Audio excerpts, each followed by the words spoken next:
Hello everyone, कैसे हो आप सब। आपका आपके अपने यूट्यूब चैनल देसी ब्लॉगर ललिता मीणा में वेलकम करती हूँ। मैं ललिता मीणा और उम्मीद करती हूँ कि आप सब बिल्कुल बढ़िया होंगे, मज़े में होंगे। और देखिए आज का ब्लॉग कर रही हूँ। आज अपने घर के छोटे से बाथरूम की क्लीनिंग, कि किस तरीके से मैं अपने बाथरूम को क्लीन रखती हूँ और कैसे करती हूँ क्लीनिंग, वही आपके साथ शेयर कर रही हूँ। तो मैंने सबसे पहले तो टाइल्स पे पानी डाला है ताकि वो गीली हो जाए, और उसके बाद मैंने ये छोटा सा एक खुरदरा सा कपड़ा है तो उस पर सर्फ़ लगा के पूरी टाइल पे जो सर्फ़ लगाया मैंने, ताकि जो भी चिकनाहट है टाइलों पे सर्फ साबुन की नहाते वक्त जो भी दाग पड़ जाते हैं टाइल्स पे, तो वो अच्छे से साफ़ हो जाए।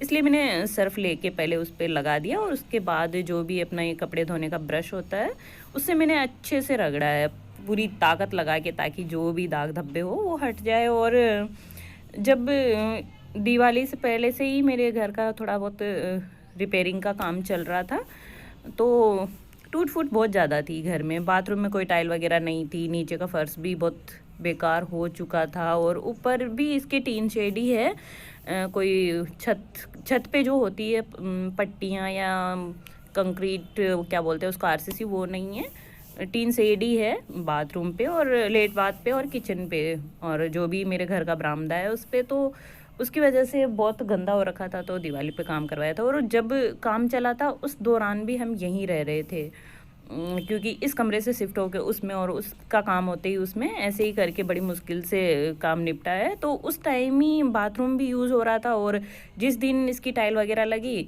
उस दिन मज़दूर भी हाथ पैर धोने इसी में चले गए। फिर दूसरे दिन हमने भी इसको यूज किया। तो जो भी घर में बहुत गंदा हो जाता है, काम चलता है तब, तो हाथ चप्पल वगैरह सब गंदी होती थी, मज़दूर भी चले जाते थे, हम लोग भी चले जाते थे। तो ये एंटी स्लिप टाइल्स है, तो इस पे वो सब गंदगी फिक्स हो गई है। जबकि बहुत कोशिश की हमने कि हम गंदे पैर लेके ना जाए, और बराबर से सफाई का ध्यान रखा, फिर भी बहुत गंदा हो गया है। तो बहुत रगड़ने के बाद थोड़ा बहुत साफ़ हो पाता है ये। तो मैंने पहले टाइल्स को अच्छे से साफ़ कर लिया है, और अब मैं फ्लोर की क्लीनिंग कर रही हूँ। तो ब्रश से रगड़ के कर रही हूँ, वहाँ पे भी मैंने सर्फ डाला है। और बहुत बड़ा नहीं है बाथरूम, छोटा सा ही है, ये जितना दिख रहा है उतना ही है। तो इतना ज़्यादा इसमें कुछ रखते भी नहीं है सामान हम लोग। सिर्फ एक हैंगर लगा रखा है, तो नहाने जाते हैं उस टाइम जो कपड़े ले जाते हैं वो, और टॉवल, और दो हमने पत्थर की वो स्लैब आती है वो लगा रखी है। उस पर ही है जो साबुन, शैम्पू, सर्फ का डिब्बा, फेस वॉश वगैरह, ये सब चीज़ें रखी होती है। और इस तरीके से ही मैं करती हूँ अपने बाथरूम की क्लीनिंग। और अब ये हो चुका क्लीन, तो इसके बाद मैं नहा लूँगी। और ये शाम का टाइम है, नहाने धोने के बाद वापस खाने का टाइम हो जाता है, थोड़ी देर रेस्ट करने के बाद ही।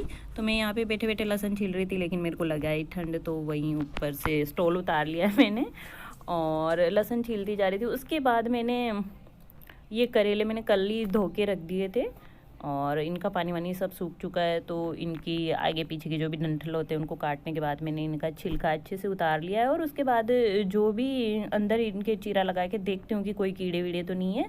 उसके बाद जो वगैरह थे उसको मैंने निकाल लिया था, क्योंकि बाद में जो मसाला बन के भरेंगे उसके लिए उसको निकालना ज़रूरी है, और उनको फ्राई करना भी ज़रूरी है। तो मैंने जो भी छिलके थे इसके, उनको अच्छे से निचोड़ के जो भी एक्स्ट्रा पानी था उसको निकाल लिया है मैंने इसमें से।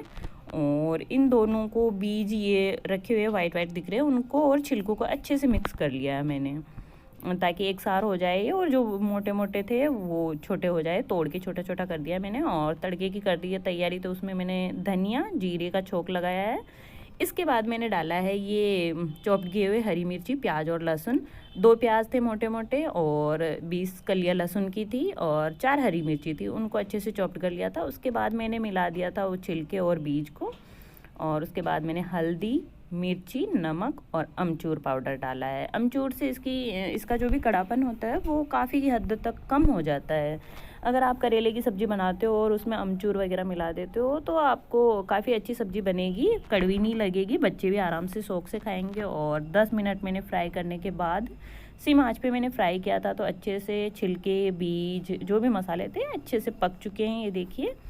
और इसके बाद मैं करूँगी जो भी ये मैंने करेले चीर के रखे हुए हैं उनमें ये भरूँगी जो भी मसाले मैंने तैयार किए हैं। और धागे से मैं इनको अच्छे से पैक कर दूँगी, ताकि जो भी मसाला भरा हुआ वो बाहर फैले नहीं और इसके अंदर ही भरा रहे। खाते वक्त थोड़ी सी दिक्कत ज़रूर आती है कि धागे को हटाना पड़ता है, या फिर आप सारी सब्ज़ी बना के उसके बाद भी धागे हटा सकते हो इसके।